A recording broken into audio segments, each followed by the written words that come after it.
Hi, എൻ്റെ പേര് ഹരി. ഇത് ശ്രുതി. ഞങ്ങൾ രണ്ടുപേരും 2022 നീറ്റ് ക്രാക്ക് ചെയ്ത് ഗവൺമെൻറ് മെഡിക്കൽ കോളേജ് ഇടുക്കിയിൽ ഇപ്പം 3-ാം വർഷം MBBS പഠിക്കുന്ന വിദ്യാർത്ഥികളാണ്. ഞാനും ഹരിയും കൂടി ഇവിടെ അടുത്തൊരു കല്യാണം കൂടാൻ വേണ്ടി വന്നതാണ്. അങ്ങനെ കല്യാണം കഴിഞ്ഞപ്പോൾ ASRനെ കാണാൻ വേണ്ടി കോട്ടക്കലിലേക്ക് വന്നു. അങ്ങനെ ASR സ്റ്റുഡിയോ കാണിച്ചു തന്നു. അങ്ങനെ സ്റ്റുഡിയോയിൽ വന്നു. ഗവൺമെൻറ് മെഡിക്കൽ കോളേജ് ഇടുക്കി നമ്മൾ അഡ്മിഷൻ എടുക്കുമ്പം പുതിയൊരു മെഡിക്കൽ കോളേജ് ആയിരുന്നു.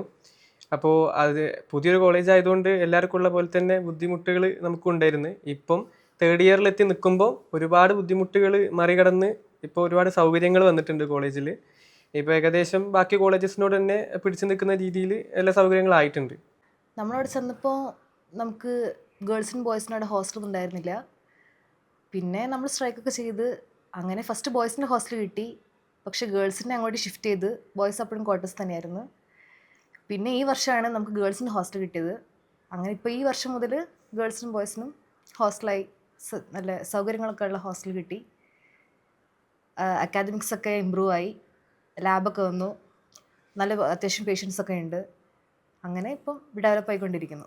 ഇപ്പോൾ ഒരു നോർമൽ സ്റ്റുഡൻറ്റ് മാറിയിട്ട് ഒരു മെഡിക്കൽ വിദ്യാർത്ഥി ആയപ്പോൾ ജീവിതത്തിൽ തന്നെ ഒരുപാട് മാറ്റങ്ങൾ വന്നിട്ടുണ്ട്. ഇപ്പോൾ നമ്മൾ നാട്ടിലാണെങ്കിലും വീട്ടിലാണെങ്കിലും നമ്മളിപ്പോൾ ഒരു ഡോക്ടറെ പോലെയാണ് ഏകദേശം എല്ലാവരും പെരുമാറുന്നത്. അപ്പോൾ അത് നല്ല ഒരു ഭയങ്കര സന്തോഷമുള്ളൊരു കാര്യമാണ്.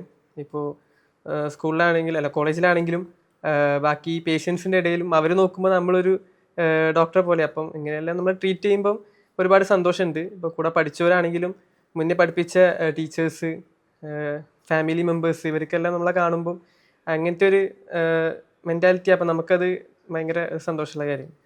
നമ്മളിവിടെ യൂണിവേഴ്സിറ്റിയിൽ നമ്മൾ എൻട്രൻസിന് പ്രിപ്പയർ ചെയ്യുമ്പം ഭയങ്കര ഭയങ്കര സ്ട്രെസ്സായിരുന്നു. എന്ന് വെച്ചാൽ ഫുൾ എക്സാംസ് ആയിരുന്നു. പിന്നെ പഠിച്ച് വായിച്ചതൊക്കെ നമുക്ക് ഓർത്തെടുക്കണം. അത് കറക്റ്റ് സമയത്ത് നമുക്ക് എക്സാമിന് റീപ്രൊഡ്യൂസ് ചെയ്യണം. ആ സമയത്ത് നമ്മൾ ശരിക്കും ഒരു പക്ക സ്റ്റുഡൻറ്റ് ആ ഒരു മെൻറ്റാലിറ്റി. പക്ഷെ നമുക്കിപ്പോൾ എൻട്രൻസ് കിട്ടി നമ്മൾ മെഡിക്കൽ ഫീൽഡിലേക്ക് അങ്ങോട്ട് കടന്നപ്പം സത്യം പറഞ്ഞാൽ വേറെ തരത്തിലേക്ക് കടക്കുന്ന പോലെയായിരുന്നു. നമ്മളുടെ ഒരു എൻ്റയർ ലൈഫ് അങ്ങോട്ട് മാറുകയാണ്. എല്ലാം മാറുകയാണ്. മെഡിക്കൽ സ്റ്റുഡൻ്റ് എന്ന രീതിയിൽ എല്ലാവരും നമ്മളെ കാണുന്ന അപ്രോച്ച് എല്ലാം ഒപ്പം മാറുമ്പം നമുക്ക് തന്നെ ഒരു കോൺഫിഡൻസ് കൂടും. പിന്നെ നമ്മളൊരു ഡ്രീമിലേക്ക് നമ്മൾ അച്ചീവ് ചെയ്യാണ്. അപ്പം അതൊരു വേറൊരു അനുഭൂതിയാണ്. നമുക്ക് എപ്പോഴേ മനസ്സിലാവുള്ളൂ. ഇപ്പം നമുക്ക് എൻട്രൻസ് പ്രിപ്പയർ ചെയ്യുമ്പോൾ നമുക്ക് ഒരുപാട് ബുദ്ധിമുട്ടുണ്ടാവും. പക്ഷെ അതൊക്കെ മറികടന്ന് എക്സാമൊക്കെ എഴുതി നമുക്കൊരു മെഡിക്കൽ ഫീൽഡിലേക്ക് നമുക്കൊരു അഡ്മിഷൻ കിട്ടുമ്പം അത് കിട്ടിക്കഴിഞ്ഞിട്ടുള്ള ലൈഫ് എന്ന് പറഞ്ഞാൽ വേറെയാണ്. അപ്പം അതിനുവേണ്ടി എല്ലാവരും പരിശ്രമിക്കണം. ഇപ്പം ഞാനാണെങ്കിലും ശ്രുതിയാണെങ്കിലും 2021-22 ഇവിടുത്തെ റിപ്പീറ്റേഴ്സ് ബാച്ചിൽ M16 സ്റ്റുഡൻസ് ആയിരുന്നു. പിന്നെ ഫാക്കൽറ്റീസിനെ പറ്റി പറയുകയാണെങ്കിൽ AFSRനെ പറയാണ്ടിരിക്കാൻ പറ്റില്ല. കാരണം ഞാനാണെങ്കിലും ശ്രുതിയാണെങ്കിലും തേർഡ് ഡ്രോപ്പ് ചെയ്തിട്ട് 3 പ്രാവശ്യം റിപ്പീറ്റ് ചെയ്തിട്ടാണ് കയറിയത്. അപ്പം ലാസ്റ്റ് ടൈം വന്നപ്പോൾ നിർത്തി പോവാണ്. സെക്കൻഡ് ടൈമിലും കിട്ടിയില്ല, BDSന് മാത്രമേ കിട്ടിയുള്ളൂ. അപ്പോൾ കിട്ടിയില്ല എന്ന് പറഞ്ഞപ്പോൾ സാറിടയ്ക്ക് വന്നപ്പോൾ സാറ് പിന്നെയും മോട്ടിവേറ്റ് ചെയ്ത് ഒന്നും കൂടെ ചെയ്യും, ഇപ്രാവശ്യം എന്തായാലും കിട്ടും എന്നുള്ള സാറിൻ്റെ ആ കോൺഫിഡൻസ് ആണ് നമ്മുടെ ആ കോൺഫിഡൻസായി മാറിയത്. അതിലാണ് പിന്നെ ഒന്നും കൂടെ റിപ്പീറ്റ് ചെയ്യുകയും അപ്രാവശ്യം ഇടുക്കിയിൽ കയറാൻ പറ്റിയത്. പിന്നെ ഇവിടുത്തെ ഫാക്കൽറ്റീസിനെ പറ്റി പറയുകയാണെങ്കിൽ ഒരുപാട് സപ്പോർട്ടീവ് ആയിട്ടുള്ള ഫാക്കൽറ്റീസാണ്. എപ്പോൾ പോയാലും ഡൗട്ട് ക്ലിയർ ചെയ്യാനും എപ്പോൾ വിളിച്ചു കഴിഞ്ഞാലും അവൈലബിൾ ആയിട്ടുള്ള ഫാക്കൽറ്റീസ് ആയിരുന്നു ഇവിടെ ഉണ്ടായിരുന്നത്. അപ്പോൾ അവർ പഠിപ്പിച്ച പാഠങ്ങളും അതും ഇപ്പോഴത്തെ ജീവിതത്തിൽ ഒരുപാട് ഇൻഫ്ലുവൻസ് ചെയ്യുന്നുണ്ട്. ലാസ്റ്റ് തേർഡ് ടൈം റിപ്പീറ്റ് ചെയ്യുമ്പം ഹോസ്റ്റൽ വളരെ യൂസ്ഫുൾ ആയിട്ടുണ്ട്. ഞാൻ ലാസ്റ്റ് ടൈം റിപ്പീറ്റ് ചെയ്യുന്നത് ബീറ്റ ഹോസ്റ്റലിലാണ്. അവിടെ നിൽക്കുമ്പോൾ ഒരുപാട് എക്സാമിൻ്റെ ലാസ്റ്റ് 3-4 മാസമൊക്കെ ഭയങ്കര എക്സാം സ്ട്രെസ്സും പിന്നെ കിട്ടുമോ എന്നുള്ള ഡൗട്ടും ഇതിലേക്ക് എത്തിപ്പെടാൻ പറ്റുമെന്ന് ഭയങ്കരമായിട്ട് മനസ്സിന് ഭയങ്കര സ്ട്രെസ്സൊക്കെ ആയിരുന്നു. പക്ഷേ കൂടെയുള്ള ഫ്രണ്ട്സായാലും പിന്നെ ടീച്ചേഴ്സായാലും ഭയങ്കരമായിട്ട് ഹെൽപ്പ് ചെയ്തിട്ടുണ്ട്. അപ്പം നമ്മളിപ്പം എക്സാം ഉള്ള ടൈമിലാണെങ്കിൽ എക്സാം കഴിഞ്ഞിട്ട് അന്ന് നമ്മൾ ഡിസ്കസ് ചെയ്യും. അങ്ങനെ ഒരുപാട് ഇൻട്രാക്റ്റീവ് സെക്ഷൻസൊക്കെ നമുക്ക് ഭയങ്കരമായിട്ട് ഹെൽപ്പ് ചെയ്യും. കാരണം നമുക്കറിയാത്ത നമ്മൾ കൂടെയുള്ള വേറൊരാൾ പറഞ്ഞുതരും, അവർക്കറിയാത്ത നമ്മൾ പറഞ്ഞു കൊടുക്കും. അങ്ങനെ നമുക്ക് ഒരുപാട് ഹെൽപ്ഫുൾ ആയിട്ടുണ്ട് ലാസ്റ്റിലേക്കുള്ള ഫുൾ മന്ത്സ്. അപ്പോൾ നിങ്ങളുടെ മനസ്സിലുണ്ടോ ഒരുപാട് ആശങ്കകളും ഡൗട്ട്സും സ്ട്രെസ്സും, എങ്ങനെയൊക്കെ എത്തിച്ചേരാൻ പറ്റുമെന്ന് ബാക്കിയുള്ളവരുടെ കമ്പാരിസൺ ഒന്നും വേണ്ട ആവശ്യമില്ല. കാരണം നമ്മളെ വീക്ക്നെസ്സും നമ്മളെ സ്ട്രോങ് പോയിൻറ്റ്സൊക്കെ നമുക്ക് അറിയാൻ പറ്റുന്നതാണ്. അപ്പം വീക്ക്നെസ്സൊക്കെ നമുക്ക് നമുക്ക് കൂടുള്ളവർ മറികടക്കാൻ നമുക്ക് വേണ്ടി ഹെൽപ്പ് ചെയ്യും. അല്ലെങ്കിൽ നമ്മൾ തന്നെ അത് കണ്ടെത്തിയിട്ട് നമ്മൾ മറികടക്കുക. അങ്ങനെ നമ്മൾ സ്ട്രോങ്ങിലേക്ക് നമ്മൾ എത്തിക്കൊണ്ടിരിക്കുക. അപ്പോൾ എത്രത്തോളം നമ്മൾ കഷ്ടപ്പെടുന്നോ, എത്രത്തോളം നമ്മൾ സ്മാർട്ട് വർക്ക് ചെയ്യുന്നോ, അത്രത്തോളം നമുക്ക് നല്ല റിസൾട്ടേ ഉണ്ടാവുള്ളൂ. അപ്പോൾ ആരും ടെൻഷൻ അടിക്കേണ്ട ആവശ്യമില്ല. എല്ലാവർക്കും നല്ല നല്ല നല്ല റിസൾട്ട് തന്നെ ഉണ്ടാവും. റിപ്പീറ്റേഴ്സ് ലൈഫിൽ ഏറ്റവും ഇമ്പോർട്ടൻ്റ് ആയിട്ടുള്ള കാര്യമാണ് ഹോസ്റ്റൽ. ഇപ്പം ഞാൻ റിപ്പീറ്റ് ചെയ്ത 3 പ്രാവശ്യത്തിൽ ഫസ്റ്റ് ടൈം ഞാൻ ഡേ സ്കോളർ ആയിരുന്നു.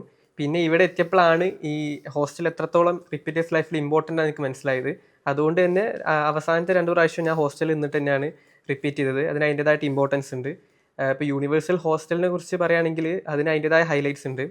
അപ്പോൾ അതിൽ ഒന്നാണ് നമ്മൾ ഇവിടുന്ന് പഠിച്ചു വരുന്ന അടക്കം ചിട്ട, പിന്നെ അതിൻ്റെ കറക്റ്റ് ടൈമിലുള്ള ഷെഡ്യൂള്. നമുക്ക് ഒരിക്കലും പഠനത്തിൻ്റെ കാര്യത്തിലൊന്നും ഇവിടെ ഉഴപ്പ് വരില്ല, അത് ഷുവറായിട്ടുള്ള കാര്യമാണ്.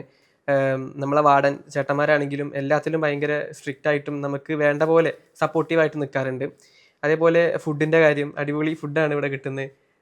പിന്നെ ബാക്കി പിയർ സ്റ്റഡി എല്ലാം അടിപൊളിയായിട്ടാണ് ഇവിടെ പോകുന്നത്. അപ്പോൾ ഈ ഹോസ്റ്റലിൻ്റെ കാര്യത്തിൽ അത്രയൊക്കെയാണ് എനിക്ക് പറയാനുള്ളത്. ഞാനൊരു ഗവൺമെൻറ് സ്കൂളിലാണ് പഠിച്ചത്. അപ്പം പിന്നെ ഇവിടെ വന്ന് റിപ്പീറ്റ് ചെയ്യുമ്പം ബേസ് ഉണ്ടാക്കി എടുക്കുകയാണ് ഫസ്റ്റ് ചെയ്തത്.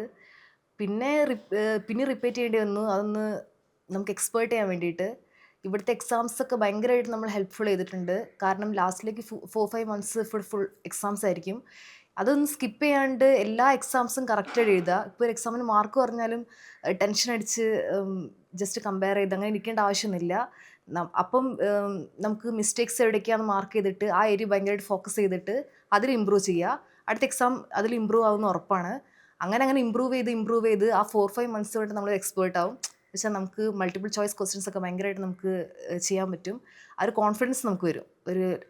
പിന്നെ നമ്മൾ ഡെയിലി നമ്മൾ റിവൈസ് ചെയ്തുകൊണ്ടിരിക്കുക ഫോർമുലാസ്. പിന്നെ ബയോളജി NCERT ടെക്സ്റ്റ് ആണെങ്കിൽ ഡെയിലി വായിച്ചുകൊണ്ടേയിരിക്കുക.